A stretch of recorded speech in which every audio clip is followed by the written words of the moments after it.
Dom time. Now, Dom Giordano. All right, it is Dom time, 855-839-1210. You get on board. All right, Eric Simkin apparently is one of the leaders. We said the newest thing that happened, yes, they had turnout sort of in most places, a number of places. The mob going after Elon Musk, going after America, the whole thing. But this is the first time we've seen counter-protest, if you will, or let's see how Eric Simkin would describe it. He's one of the leaders over in Jersey of people that showed up waving the American flag. And what else were they saying? I don't think they were chanting from phony chant cards that people were caught with, these big cards with printing on them in case they forgot their chants. You would think that the chants would be heartfelt, you know, as they're dancing up and down. Why would they need pictures? Why would they need cheat cards in order to remember the chants? Let's go to Eric Simkin over in Jersey. Eric, welcome to the station. Thanks for joining us here. Thank you so much, Tom. It's a pleasure and an honor to be here as always. And I just want to start off by saying how much the conservative voices appreciate the platform that you provide for us to be heard. It's something that, you know, that helps us in every battle that we go into. And a lot of these battles are very similar. And speaking of similar, these are basically the same group of outside agitators that we face with, you know, the pro-Hamas and pro-terrorist type agitators. Mm-hmm. This group of charmers is actually called Indivisible. Yes. Their local chapter is actually called Cooper River Individual, which is CRI. And their website, just so people know, so they can track what's going on, is cooperriverindivisible.org. And basically what they do is they are funded directly through, in part, by George Soros. The Indivisible on a national level, they took in about $7.6 million from George Soros. And I would assume, and if I had the receipts, I'd certainly be happy to share that they're probably getting a whole bunch of USAID money, too, which is probably why they're so upset. So, they were over in Cherry Hill on Route 70, which is Carr Row there, Eric. And this is the first time this past week, en masse, we've started to see people push back. So first question listeners might ask, why show up and do that? What's accomplished by doing that in your view? So I am the Republican chairman of the Voorhees Township Republican Committee, and I'm very active on the Camden County Republican Committee. And I spoke to our great chairwoman, whose name is Kimberly Stewart, and I said, we can't just sit idly by and let invaders come into our towns. This is our county. These are our towns. And if we just let people come without any sort of presence, it makes it almost give the appearance that it's okay and we're accepting this. And I understand that a lot of people, you know, are concerned because, you know, these people, it's like walking into a pit of vipers. But I'll tell you the truth, they don't have any venom because they're hired help. Mm-hmm. And if you ever seen the movie The 300, you know, King Leonidas was with 300 soldiers, and he started asking each one of them, what's your profession? I'm a potter. What's your profession? Oh, I'm a sculptor. What's your profession? I'm a blacksmith. And he turns around to his 300 soldiers, and he says, Spartans, what is your profession? And they're professional soldiers. I'm no professional soldier. I'm an American dad that wants to provide the best for his place for his family to live. And if we just allow these outside agitators to come in, they had 700, maybe even 1,000 people there. I had 20 to 30. We were proud to raise our American flags. And I had signs made that said, we heart Elon, we heart Doge, we heart Tesla, and we heart America. And where the Democrats used to be considered the party of love and unity, they're lost. You know, the left has left love and unity to the side, and we as Republicans need to send the message that we are accepting, we are peaceful, we are into prosperity, and we're into a future that Elon Musk would say is going to be amazing. And that's what I believe in the American spirit that's being kindled by standing up against these radical lunatics. So was there any interaction with the other side, Eric? Sure. So I got there, and these were some great people that own local businesses right there on Route 70, right in front of Atlas Paint Store.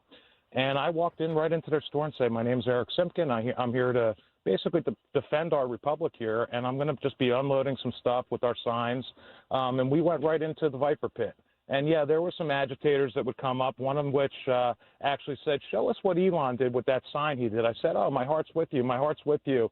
And he's like, see, you're a Nazi, you're a Nazi. But here's the problem. I get away with that because why? Yeah. I'm Jewish, okay? And I told him, I said, you're being preposterous.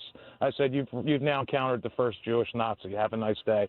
Granted, listen, a lot of people have followers, these types of people. The type of people that follow me are the type of people that are looking to protect me. So I had plenty of voluntary private security that let me know that they were there, in the background. And if anything were to happen, don't worry.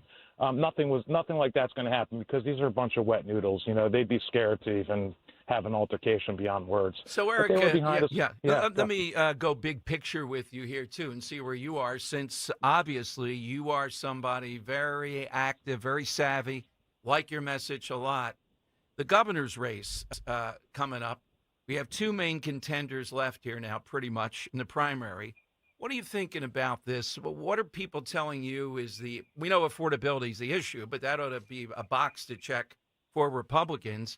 But can they be more Trumpian and succeed where you are, Voorhees, Cherry Hill, and the like?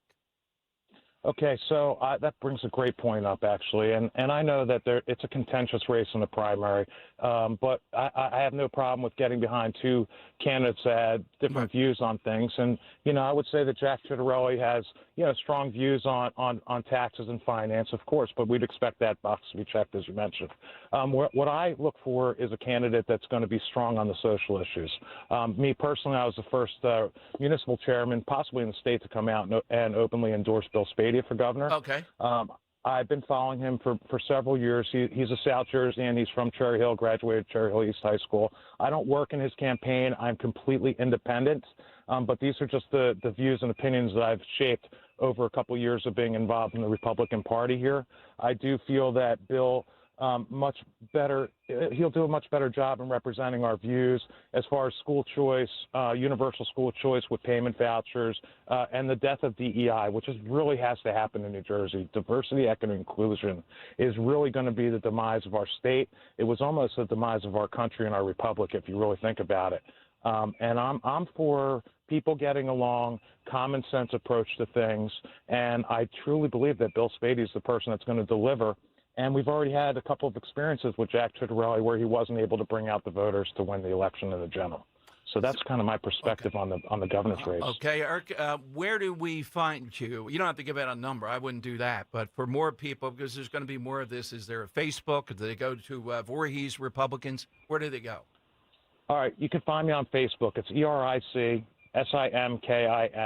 I'm not here to hide. I don't have any sock puppet accounts. I'm very out in the public, and like I said, I have a lot of people to look out for my safety. I'm never worried about that. And I also have a website, ericsimkin.com.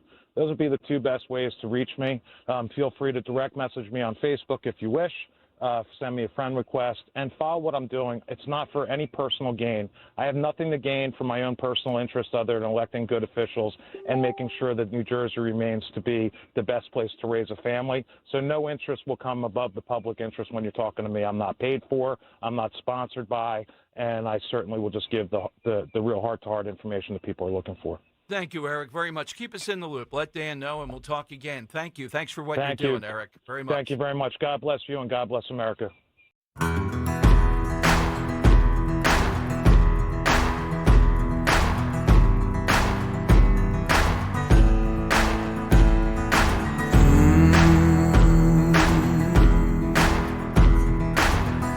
Dancing in the flames, the people cursed his name, bowed at the altar of the father of lies.